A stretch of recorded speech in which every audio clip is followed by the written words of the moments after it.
2:45. Acompáñenos todos los martes y viernes a las 2:45. Buenas tardes, estimados radioescuchas. Les saluda Katerina Chatsky. Estamos en el programa 2:45, dedicado a las efemérides, músicos, artistas y acontecimientos de cada día. Y bien, hablando de acontecimientos, dentro de una semana o tal vez un poquito antes, ¿verdad? Como un martes, el martes de la próxima semana se presentará el disco Convidando está la noche del ensamble Sintagma Musicum. Y así que me acompañan estos músicos de Sintagma Musicum en el programa de hoy, 2:45. Yo quiero dar bienvenida a Samira Barquero, María Clara Vargas y Gerardo Duarte. Bienvenidos. Muchísimas Hola, gracias, Caterina, por la invitación y por el programa que haces cada semana, tratando de exaltar un poco nuestra labor como músicos y como artistas, y creo que estos espacios nos ayudan a nosotros a tener divulgación del trabajo que hemos venido realizando, en este caso el Sintagma, por muchísimo tiempo. Así que muchísimas gracias a ustedes y a usted y al público que siempre está escuchando este programa. Bueno, creo que ya Samira dijo todo lo que había que decir, pero igual un abrazo, Caterina, a vos y a las personas que nos están acompañando. ¿Y Gerardo? Sí, un gusto, Caterina, estar acompañándolos en este rato de conversación. Sí, no, muchas gracias a ustedes por su tiempo y también nos van a contar durante el programa cómo están enfrentando como músicos, porque todos somos músicos y sí tenemos que reinventarnos, y me gustaría que nos contaran acerca de su ensamble. Pero primeramente tal vez vamos a partir del disco. El disco es nuevo y será interesante para nuestros radioescuchas hasta obtenerlo, porque sí tenemos 2 ejemplares gracias al ensamble Sintagma Musicum. Nos han obsequiado 2 ejemplares y nosotros queremos invitar a nuestros radioescuchas a participar en el programa. Nos pueden llamar al teléfono 22 34 32 33. Ya olvidé el teléfono nuevamente. 22 34 32 33. También me puede escribir en WhatsApp 8303 5694. Y también, como programa va a salir en Facebook, ahí postear o escribir algún comentario en la página de Radio Universidad.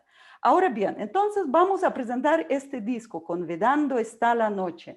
El nombre es muy poético. ¿De qué se trata y qué contenido trae este disco? Bueno,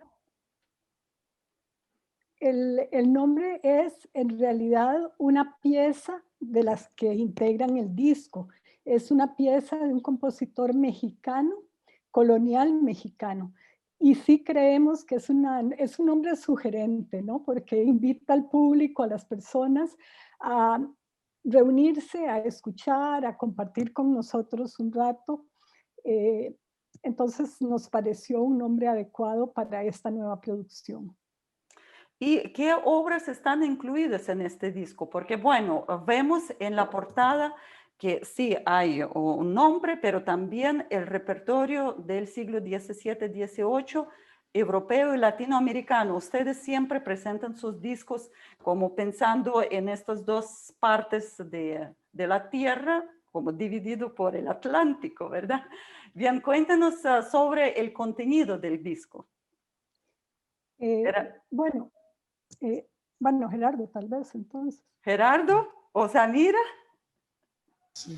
Bueno, en realidad es un repertorio balanceado, ¿verdad? María Clara podría ampliarlo. Es un repertorio que tiene música europea de compositores, digamos, que no son los más conocidos, los canónicos. Y por el otro lado tiene el repertorio también colonial latinoamericano. Ese es el balance que siempre tratamos de hacer tanto en las producciones discográficas como en los conciertos. Pero María Clara puede ampliar sobre eso porque ella tiene todo la argumentación conceptual del disco. María Clara, por favor. Bueno, creo que nuevamente en este disco, o más bien en este disco decidimos hacer un repertorio un poco más comprometido en el sentido de salirnos completamente del repertorio canónico, como señalaba Gerardo, incluir compositores y una compositora, que es algo poco usual, Elisabeth Jacquet de la Guerre, una compositora muy conocida en el siglo XVIII en Francia, pero que sin embargo por diferentes razones su rastro se perdió. Así que escogimos este repertorio, la parte europea, de compositores que eran muy conocidos en el momento, pero que por alguna razón se dejó de tocar. Y por supuesto los compositores coloniales, pues de ahí yo creo que la mayoría seguimos redescubriéndolos. Así que calzaba muy bien con esta idea de dedicar el disco a compositores poco usuales. Y creo que esa es una decisión como grupo, ¿verdad? Porque pues repertorio hay mucho muy tocado, sobre todo del barroco. Así que una manera de diferenciarnos es tratar de hacer un repertorio diferente, un repertorio que aporte de alguna manera, puesto que descubre compositores olvidados. También Precisamente, sería bueno, perdón.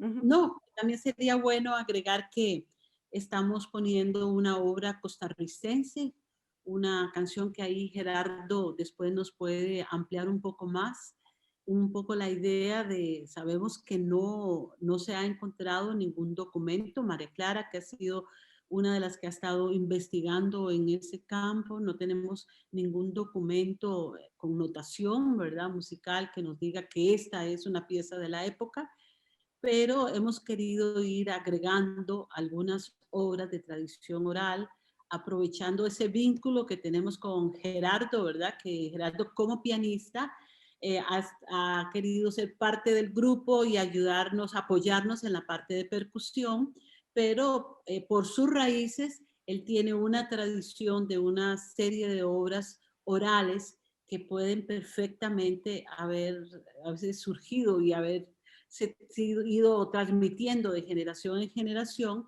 y por esa razón hemos puesto las raíces del marango, que ya después el mismo Gerardo puede explicar un poco más sobre esa parte que el Sintagma ha venido haciendo e incluyendo dos instrumentos propios también de la región, como es la marimba y como es el quijón.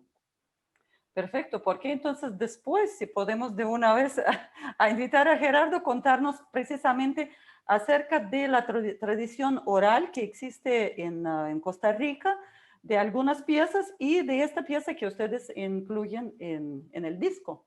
Gerardo, por favor.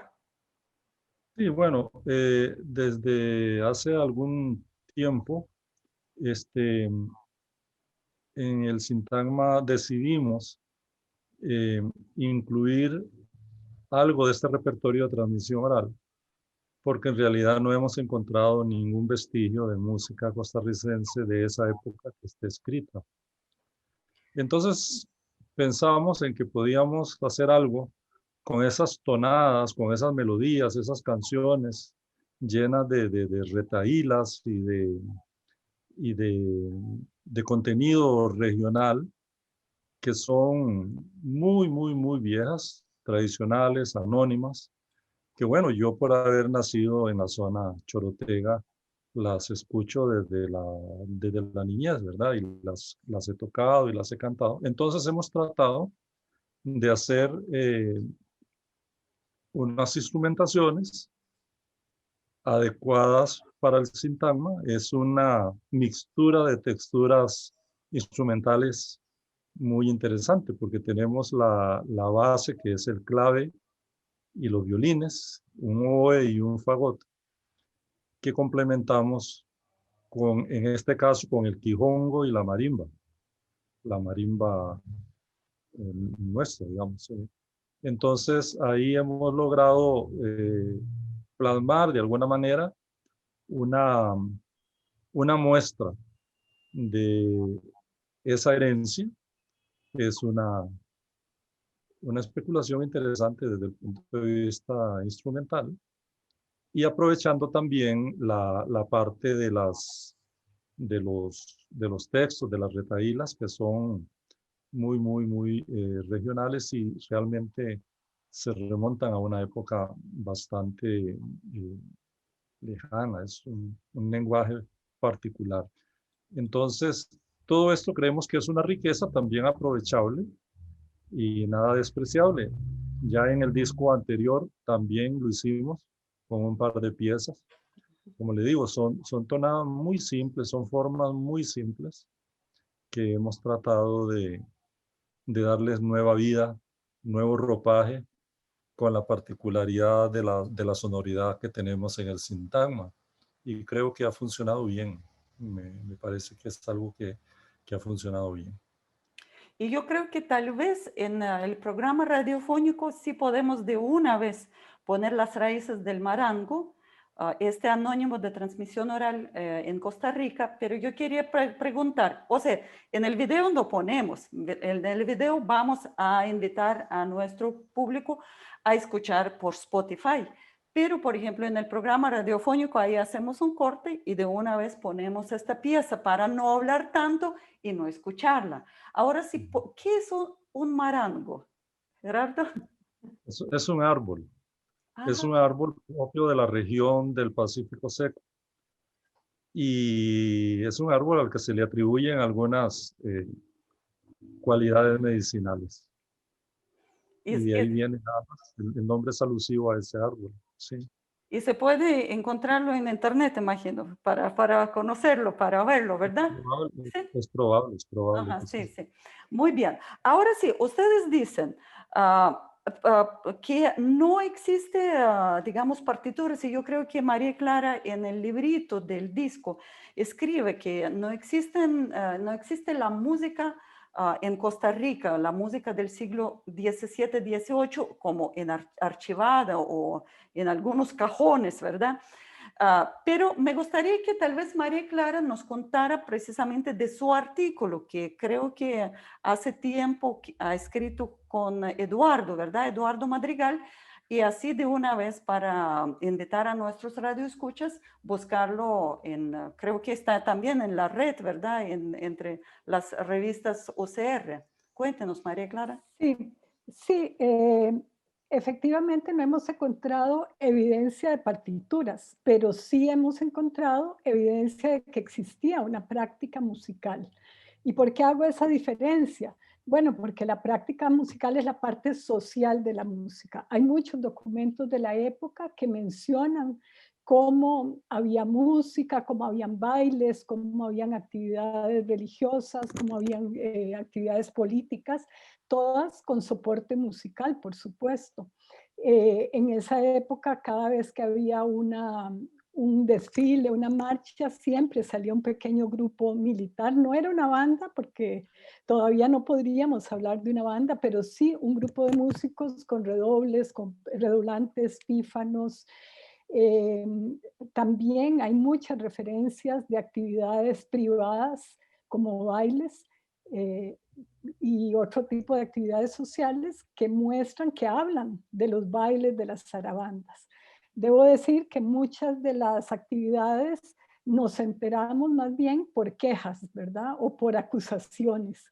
Acusaciones de músicos que son acusados por vagos, o reglamentos que dicen que no se haga escándalo, que no se haga música, que no se incite al pecado. O sea, que también son documentos importantes porque nos muestran de alguna manera cuál era la connotación que tenía en esa época la música. Por un lado estaba la música en el ámbito religioso, la música que apoyaba toda la imagen de poderío de la corona y de la iglesia, pero por otro lado estaba toda la música popular que invitaba al desorden, al vicio, al pecado, ¿verdad? Entonces, eso también es interesante, y de eso sí encontramos bastantes evidencias en los documentos, y seguimos soñando con encontrar alguna partitura. O sea, que no se haya encontrado no quiere decir que no la hay. Yo creo que hay que seguir buscando. Puede ser que en algún momento aparezca. Pero por ahora, mientras aparece, decidimos hacer esto que estaba contando Gerardo con respecto a la incorporación, bueno, y Samira también, respecto a la incorporación del repertorio tradicional costarricense. María Clara, ¿y cómo se llama el artículo? ¿En qué revista está? ¿Revistas UCR? No No, recuerdo. ahorita te lo mando y me haces la pregunta de nuevo porque no me acuerdo. Es una revista de la UNA, la revista de historia de la UNA.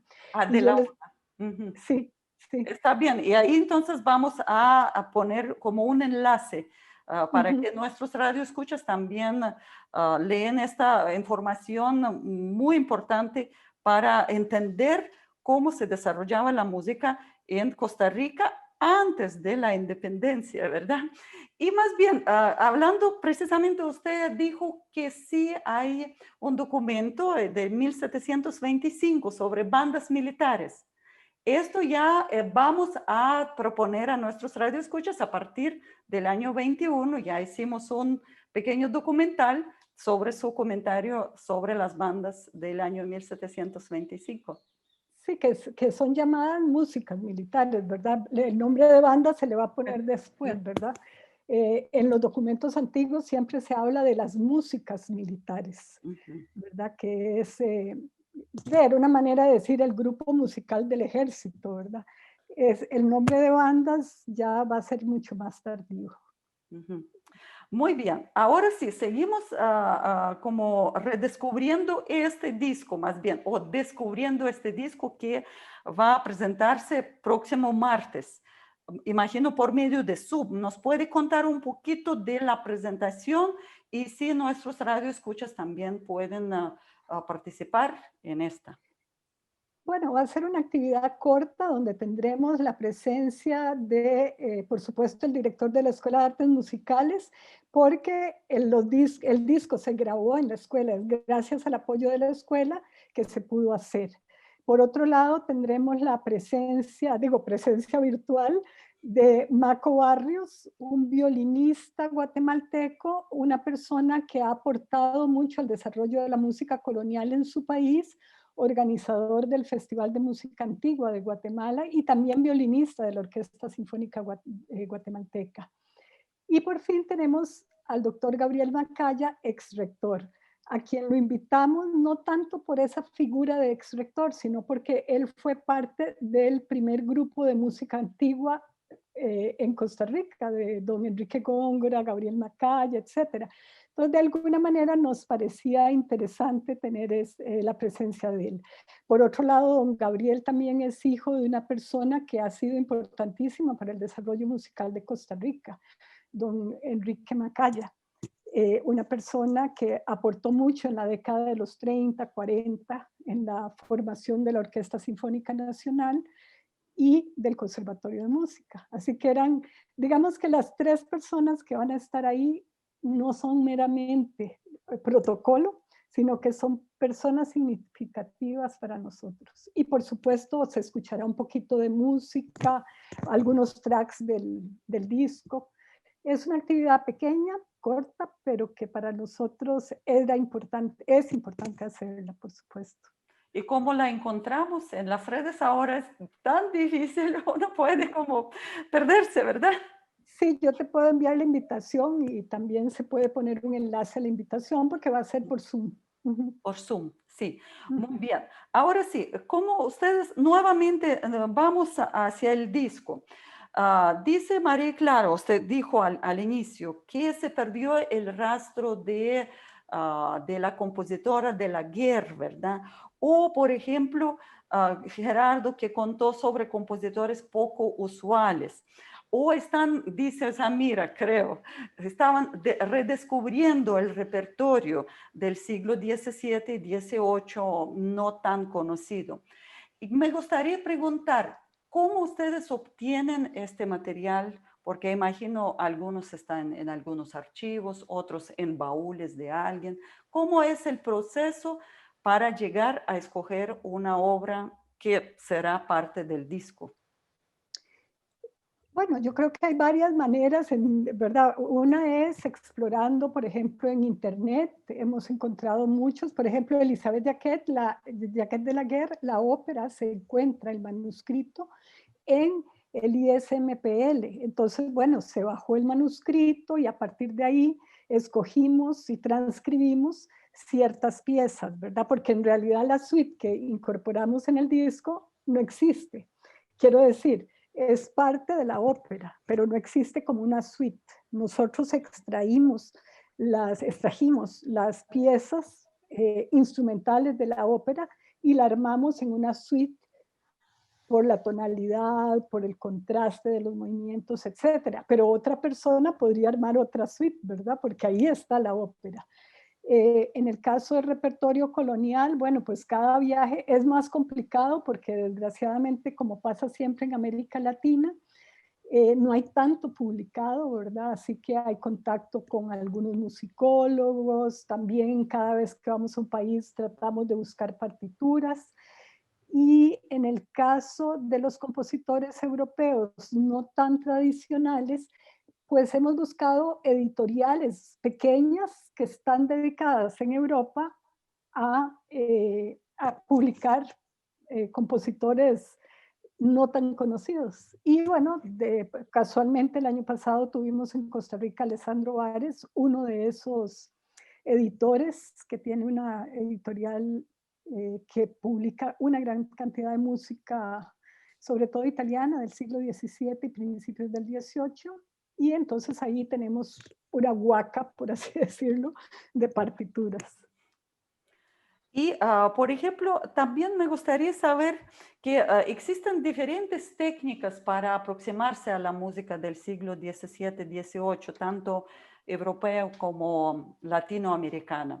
¿Ustedes cómo trabajan con el repertorio? ¿Hay alguna, no sé, alguna corriente que ustedes siguen o están desarrollando su propio estilo interpretativo? ¿Cómo es el trabajo del ensamble? Bueno, creo que siempre el grupo ha ido evolucionando porque originalmente lo que teníamos era un grupo alrededor del clavecín con instrumentos modernos. Sin embargo, a medida que los compañeros empezaron a adquirir instrumentos antiguos, cada uno de ellos tuvo que capacitarse en esos instrumentos porque son otra cosa. No es lo mismo un oboe moderno que un oboe barroco, un fagot moderno que un fagot barroco, etcétera. Entonces cada uno de ellos tuvo que buscar clases en ese instrumento. Y por supuesto siempre hay discusiones a lo interno del grupo sobre interpretación, cuánto vibrato, menos vibrato, más de esto, más del otro, más ornamentación.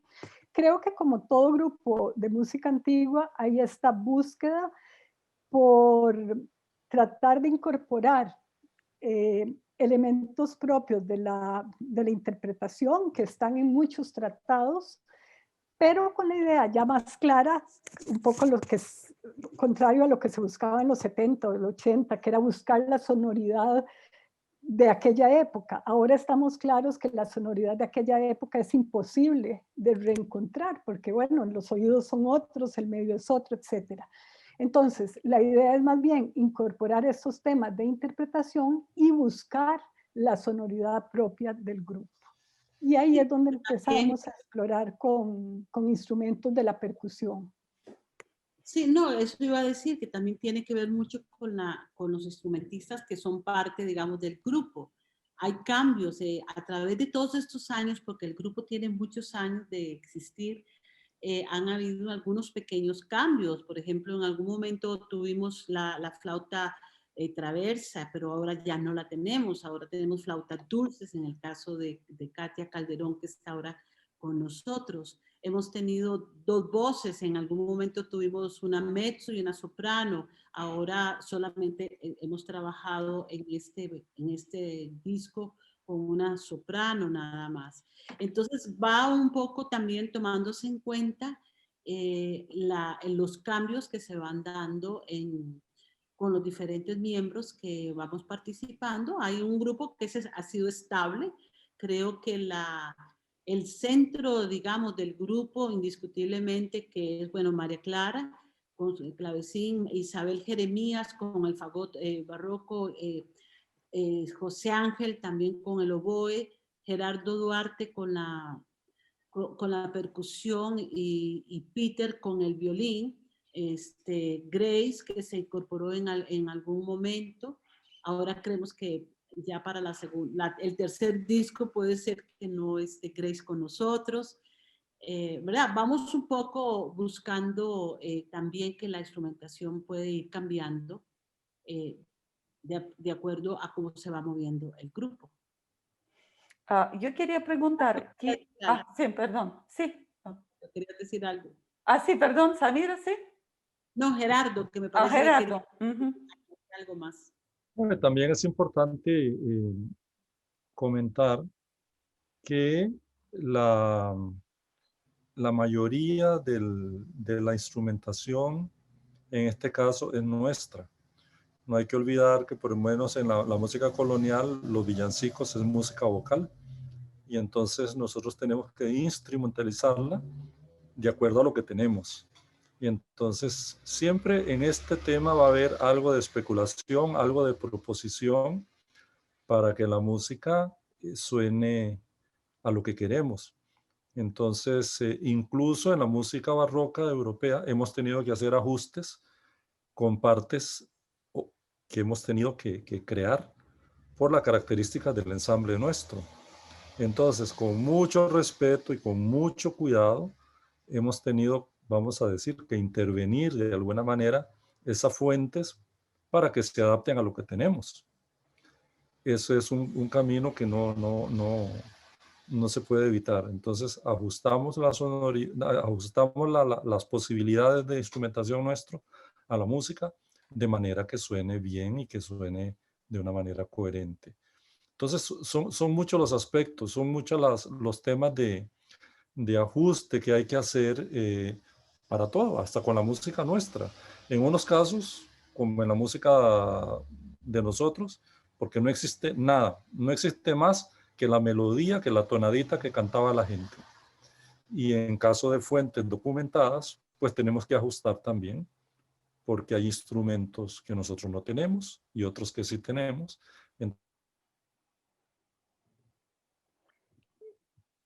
Bueno, Gerardo se quedó. Sí, pero bien, la idea es muy, muy clara y también tal vez saliendo de lo que comentó Gerardo acerca de ajuste, ¿verdad? Acerca de buscar su propio estilo, su propia sonoridad. Imagino ustedes han tenido que trabajar con algún ingeniero de sonido precisamente en esta búsqueda. ¿Quién los estaba, digamos, grabándolo? Cuéntenos. Sí, en esta ocasión buscamos, bueno, y tanto en el primer disco como en este, buscamos a un chico joven, Juan Carlos Dígeres, que es un muchacho de Guanacaste que tiene su estudio y que ha colaborado con nosotros. Por supuesto, Gerardo ha hecho un trabajo muy intenso con él, ¿verdad? Para ya el trabajo final de producción.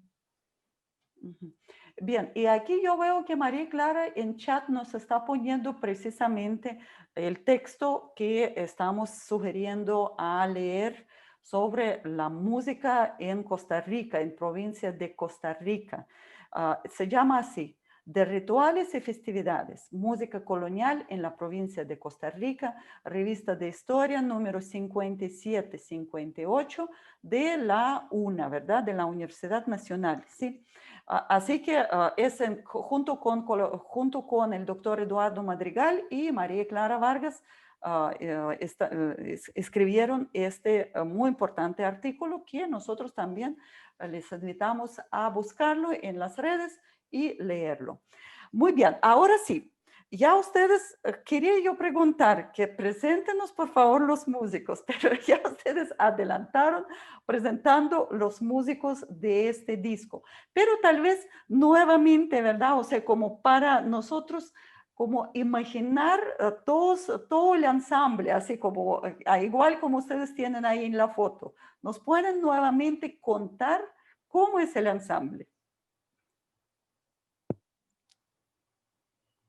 Bueno, el grupo el Sintagma Musicum está integrado por la soprano Samira Barquero, la flautista dulce Katia Calderón, el oboísta José Ángel Ábrego, los violinistas Peter Nietzsche y Grace Marín, la fagotista Isabel Jeremías, Gerardo Duarte se encarga de las percusiones y la marimba, y yo, María Clara Vargas, me encargo del clavecín.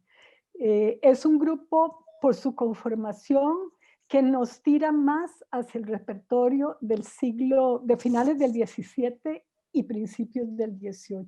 Por eso nos quedamos más en ese repertorio, no que el otro no nos encante, pero al tener oboe y fagot, eso de una vez tira a un periodo un pelito más tardío.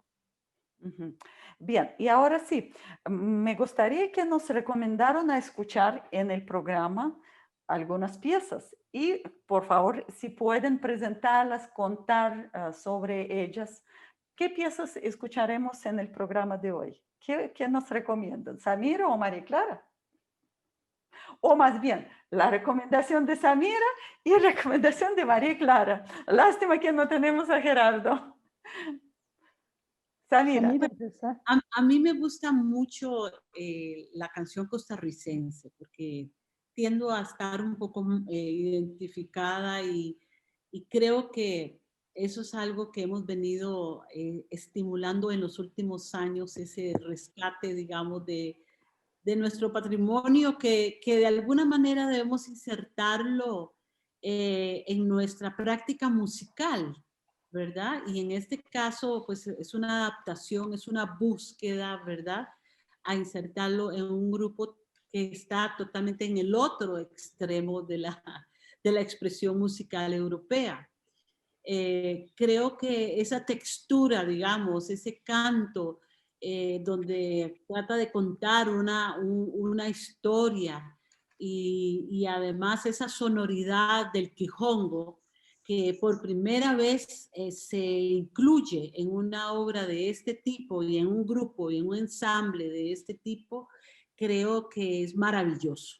Hay que ponerle atención al quijongo, que en eso pues Gerardo nos puede explicar de una manera más linda y más concreta cómo es el instrumento, y lo mismo que la marimba, ¿verdad? Un instrumento que muchos de nosotros hemos crecido con ese instrumento porque está dentro de la identidad de la música costarricense, ¿verdad? Que se adaptó en un momento en la historia del país como un instrumento propio, y entonces creo que esa sonoridad le da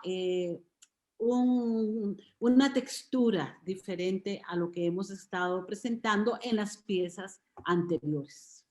Muy bien, entonces la recomendación de Samira son las raíces del marango, ¿verdad?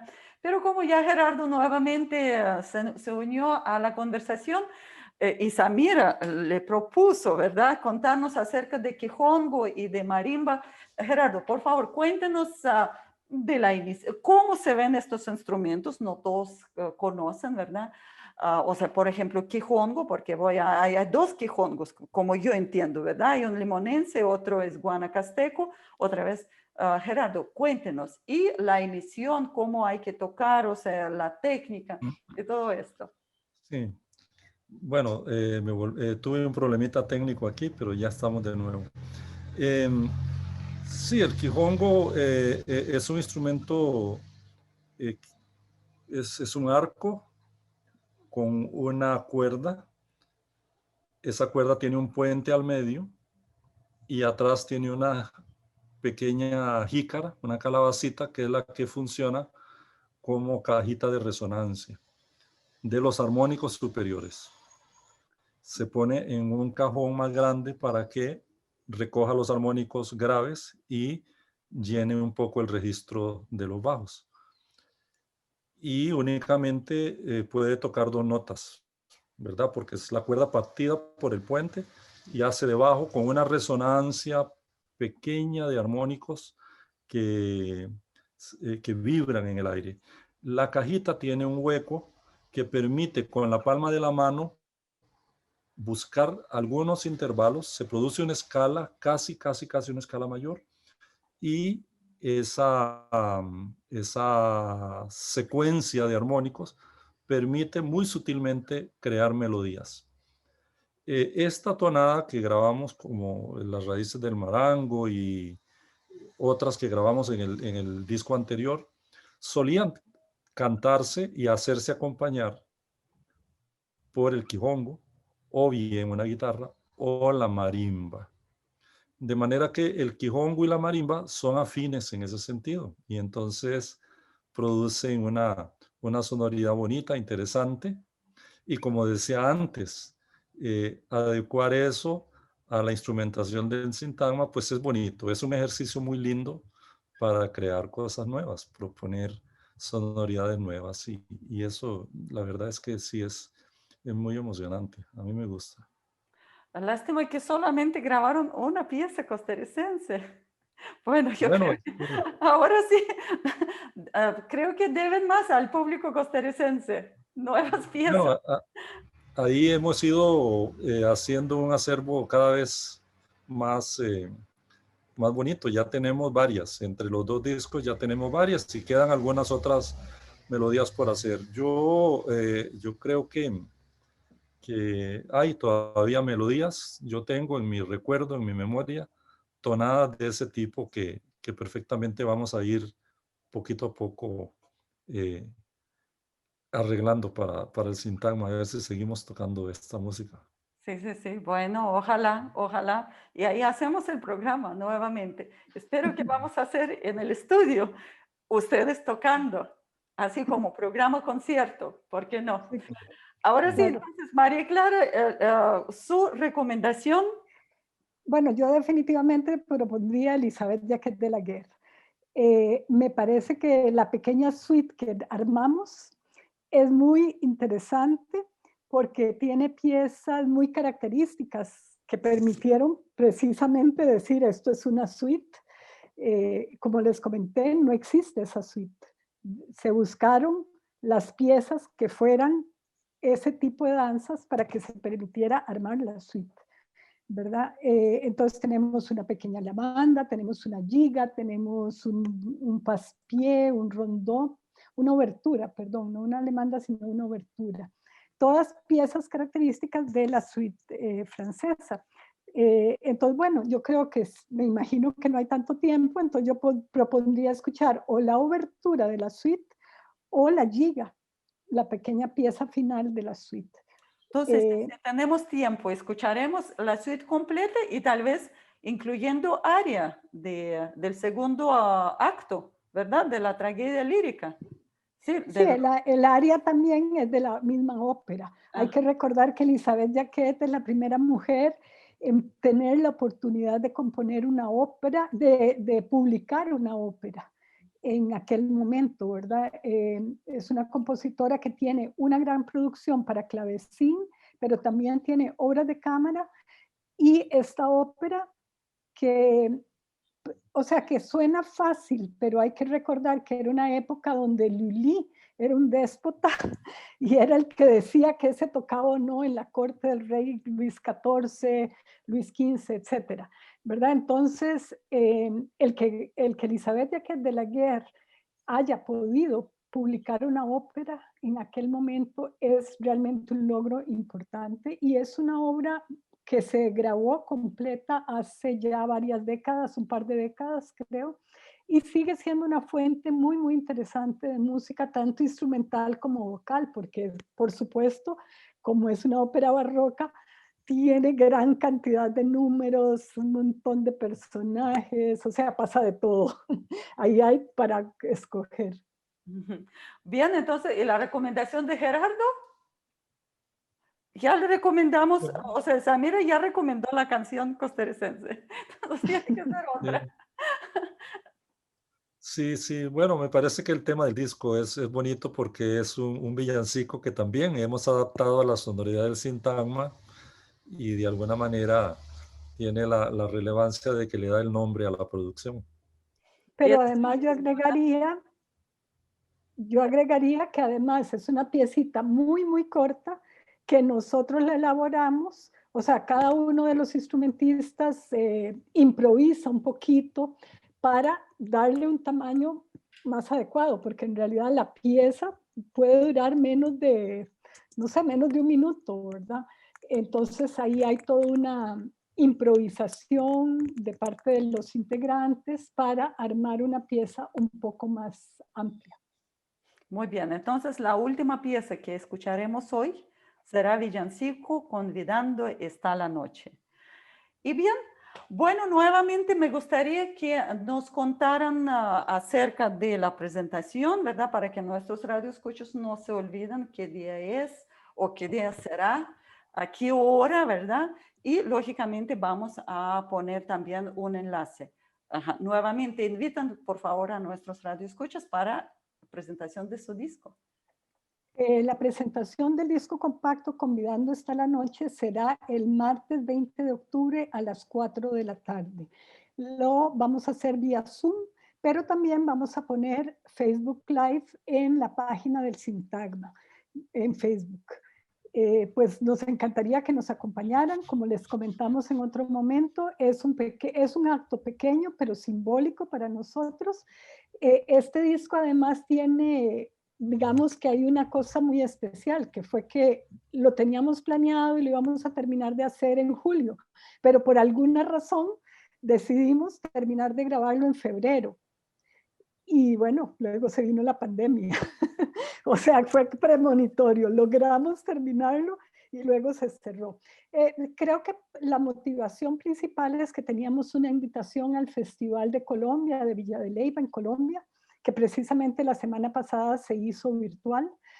Y por esa presentación queríamos tener muy a punto el repertorio, entonces corrimos con la grabación, con tal, y bueno, finalmente terminamos el disco, pero no se pudo ir a Colombia por lo que ya sabemos, ¿verdad? Pero se presentaron, imagino, vía internet, ¿verdad? Sí, la semana pasada el festival completo se hizo en internet. Fue un evento muy interesante porque participaron, por ejemplo, el grupo mexicano Tembembe, que ha tocado con Jordi Zaval, Lipso desde Estados Unidos, Ignacio Prego de España, Alfabeto de Colombia y Sintagma Musicum de Costa Rica. Así que fue un honor estar en esa actividad. Yo quería preguntar, ¿y cómo ustedes participaron? ¿Cada uno desde su casa en estos cuadritos? ¿O cómo fue la participación? ¿O se encontraron en una sala de conciertos? No, por supuesto fue similar a esto. O sea, tuvimos una serie de entrevistas planeadas con videos de conciertos anteriores, con audios, pero sobre todo hubo mucha entrevista porque, pues sí, era en este formato virtual, ¿verdad? Pero sí fue interesante y fue interesante escuchar a los otros grupos, ¿verdad? Porque son grupos con trayectorias importantes, con los que uno puede aprender mucho, porque creo que en los festivales parte de lo interesante es precisamente el intercambio, ¿no? Ese aprendizaje de un lado hacia otro. O sea, todos los que participan aprendemos y creo que eso se logró en la modalidad virtual. Ahora bien, también conocemos que Costa Rica ya también creció el número de ensambles que tocan o dedican su repertorio a precisamente siglo XVII, XVIII, hasta ahí, con el repertorio renacentista. Pero Costa Rica tiene alguna trayectoria de estos grupos. Ustedes tratan de encontrarse entre sí, comentar entre sí, o cada uno tiene su propia trayectoria, su propio estilo de ensayos, de presentaciones. ¿Cómo es? Yo creo que en este momento, si tuviéramos que contar cuántos grupos realmente, hay muchos, es de lo que más grupos hay en música de cámara. Creo que lo interesante es que cada uno ocupa un nicho muy particular, o sea, cada uno está dedicado como a tipos de repertorio un poco diferentes. Por supuesto, a veces coincidimos en los repertorios y bueno, existen diferentes intentos de encontrarse. Se han hecho encuentros anuales que los organiza una de las agrupaciones. También hay un festival de música antigua que organiza otra de las agrupaciones. Y también están el Festival de Santana, por ejemplo, que propicia esos encuentros. Pero así como una asociación formal de agrupaciones, por ahora no hay.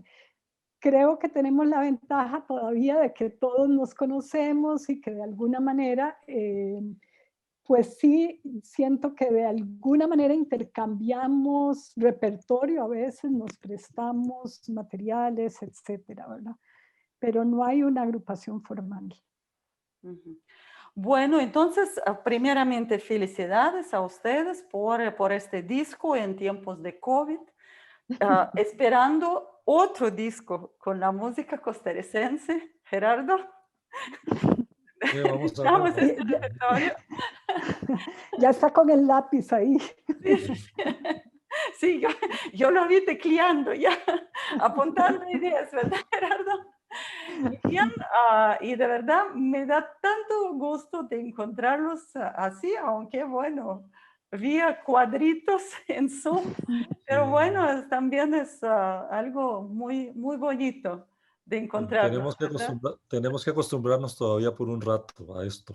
Sí, yo creo que sí, pero yo creo que para el próximo disco, creo que vamos a presentarlo en el estudio de Radio Universidad y ustedes participando. Ojalá que así sea. Yo creo que lo importante en esto, Caterina, es que la difusión no se para, ¿verdad? Y de alguna manera seguimos haciendo música o pensando en la música, aunque no tengamos en estos momentos un escenario en donde presentarnos. Esa es una de la parte que creo que más nos está afectando como músicos y como artistas, saber que no podemos tener el espacio ni que tampoco podemos reunirnos para hacer música, ¿verdad? Pero bueno, tenemos todavía la esperanza de que todavía hay mucho por hacer y hay mucho por interpretar, y estos espacios pues nos permiten un poco seguir contando por lo menos lo que ya hicimos y lo que se puede llegar a hacer cuando pasemos esta etapa. Claro que sí, y más los cantantes y las cantantes, ¿verdad? Eso es parte bastante difícil porque todos nosotros podemos poner las mascarillas y parece ser que los instrumentos de viento tampoco transmiten el virus, ¿verdad? O sea, no hay transmisión tan fuerte, pero los cantantes, sí, Samira. Bueno, de verdad, muchas gracias a ustedes. Y bueno, no sé si quieren decir algunas palabras más para nuestros radioescuchas. Yo simplemente agradecerles que nos han estado escuchando, agradecerte a vos, Caterina, y invitarlos a que nos busquen en Spotify, porque el disco en realidad en esta ocasión lo hicimos más bien para colgar en Spotify. Hay algunos físicos, pero son como de colección, porque en general la idea es que la gente lo busque por ese medio, en Spotify. Convidando está la noche, así se llama el disco. ¿Y cómo lo buscamos? ¿Buscamos por el nombre o por el nombre del ensamble? Del ensamble Sintagma Musicum CR, Sí. porque hay otros Sintagma Musicums en el mundo. Después nos dimos cuenta, claro, este nombre lo pusimos en una época donde no había tanta comunicación por internet, ¿no? Y después cuando ya apareció la internet nos dimos cuenta que habían varios sintagmas, entre ellos uno en Chile, muy importante. Entonces nosotros decidimos mantener el nombre, pero el agregarle CR, Sintagma Musicum-CR. Perfecto, así los buscaremos. Y bien, muchas gracias y voy a apagar la grabación. Un momentito.